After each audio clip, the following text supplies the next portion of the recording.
Bapak, Ibu, dan Saudara sekalian, firman Tuhan akan kita renungkan dari Yohanes 20 ayat 1 dan 2. Demikian.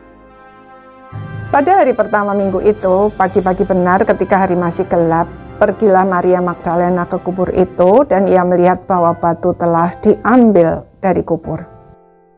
Ia berlari-lari mendapatkan Simon Petrus dan murid yang lain yang dikasihi Yesus dan berkata kepada mereka, "Tuhan telah diambil orang dari kuburnya, dan kami tidak tahu di mana ia diletakkan."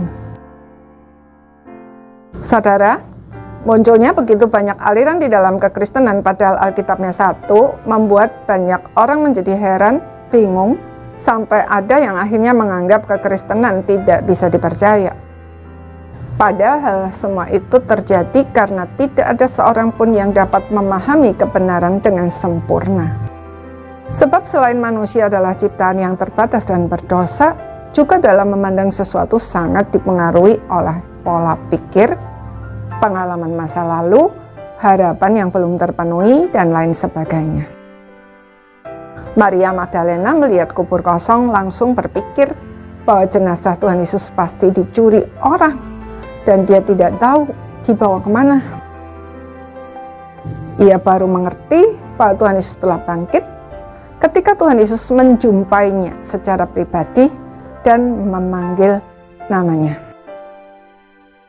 Tetapi Yohanes segera ingat akan perkataan Tuhan Yesus bahwa ia akan bangkit dari antara orang mati dan percaya.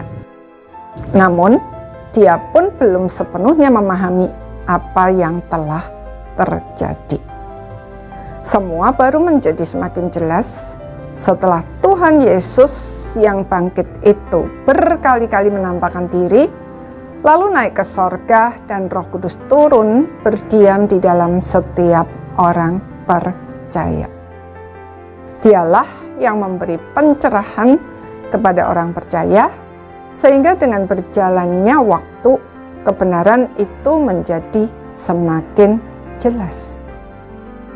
Jadi, adalah salah jika kita merasa sebagai orang yang paling tahu dan teologi kita paling benar. Apalagi kalau kita hanya copy-paste dari teolog-teolog terkenal. Tuhan mengizinkan berbagai aliran muncul dalam kekristenan bukan agar kita saling menyalahkan dan saling menyerang, melainkan saling melengkapi dan bertumbuh bersama. Dalam sejarah gereja ada dua aliran besar, yaitu Calvinisme dan Armenianisme. Masing-masing menekankan hal yang berbeda, tetapi tidak harus saling bertentangan. Orang-orang yang sangat fanatik dengan salah satu aliran justru banyak yang jatuh kepada ekstrim tertentu sehingga muncul hyper-Calvinism yang meniadakan peran manusia dalam keselamatan. Sebaliknya, para pengikut Armenianism ada yang sangat menekankan perbuatan dan nyaris meniadakan kasih karunia.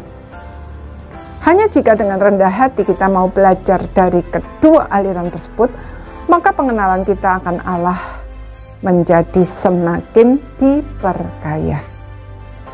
Keselamatan memang adalah kasih karunia yang diberikan melalui iman kepada Yesus Kristus. Tetapi bukan berarti meniadakan tanggung jawab manusia untuk mengambil keputusan dan setelah diselamatkan, mengerjakan keselamatannya.